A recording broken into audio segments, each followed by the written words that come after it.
We're going to East Africa to talk about Gridless, a Bitcoin mining company that just raised $2 million from venture capital firm Stillmark and Jack Dorsey's Block. $2 million to build more on-grid or off-grid stable Bitcoin mining for East African communities that are already struggling with energizing. What this basically does is enable small local places that need energy to have funding via the Bitcoin network. So in essence, you take a small stream or you take a small power source and you monetize it by adding Bitcoin mining to the grid. As disclosure, I do work for a Bitcoin mining company that does not have any relationship with either of these two firms. It's a pretty cool story in the bear market. I think it's also notable given that we just saw a decrease in Bitcoin's difficulty yesterday, which made it a little bit easier for Bitcoin miners to exist during this bear doldrum. Bitcoin's difficulty went down about 7.3% yesterday, which really helped out a lot of miners in the space.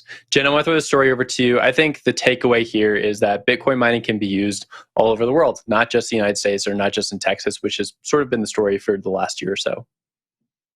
I loved reading the story. I'm just so bullish on all the stories on today's show. And Will, while I was reading the story, I remembered, I think last year I asked you, why isn't this happening in more rural communities that don't have electricity? And I don't remember what your answer was. But when I lived in South Africa, I did a lot of reporting on the electricity issues that are happening in rural communities in Africa. And I think that this is just a great solution. And during a bear market, we think about the reason why Bitcoin was invented. And we think about the people in these rural communities. And not only do they often not have access to power, but they are often also unbanked. And so I think that if these mining operations can be set up there and they can offer power to these communities, that's the first step to then getting these communities access to the internet. And that's the next step to getting them to be able to use Bitcoin as peer-to-peer cash when they don't have access to the banking systems in their countries. And so I love this story.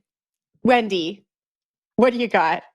I'm excited about it. I think it is so cool to watch other underdogs thrive all over the world. It's a good feel-good story.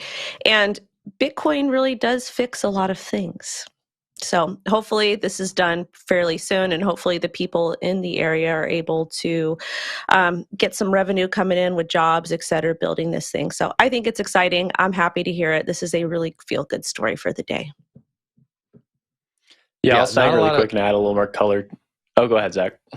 I just wanted to say, not a lot of good news in the Bitcoin mining sector lately. And I wanted to throw this to Will, actually. You saw this major difficulty adjustment suggesting that more and more people are sort of turning off their miners.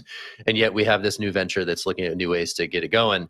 Do they stand a fighting chance, Will? This is $2 million. This is not a huge round. Is this something that could last for the long haul, even if, difficulty continues its downward march?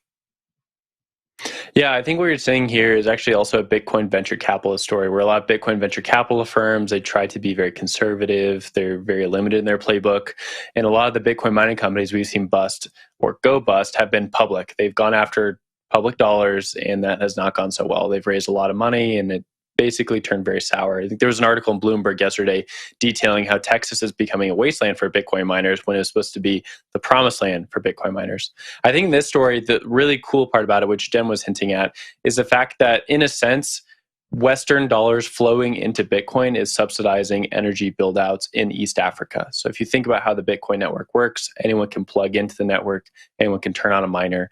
And then if you have a local energy source, then you can exchange that energy for Bitcoin and sell that Bitcoin mostly to Westerners who are interested in buying it.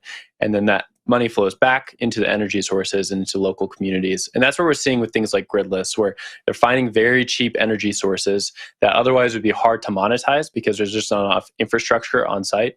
They plug in a Bitcoin miner, they're able to energize that source almost immediately using Western dollars, and then they're able to recirculate that back into the economy and actually start to build out infrastructure for a local community using this global neutral platform that we call Bitcoin. So I think it's a really heartwarming story in the middle of the bear market, and one that I really enjoy, just like Jen does. And hopefully we see more of this stuff. And I think the parallel towards it, or I guess the contrast, I should say, is all the wasted money that we've been seeing in Texas, where people have been building these huge mines that are going belly up because there was just too much money put into that pot. We should have been focusing on the smaller stuff. But that is my takeaway for a day.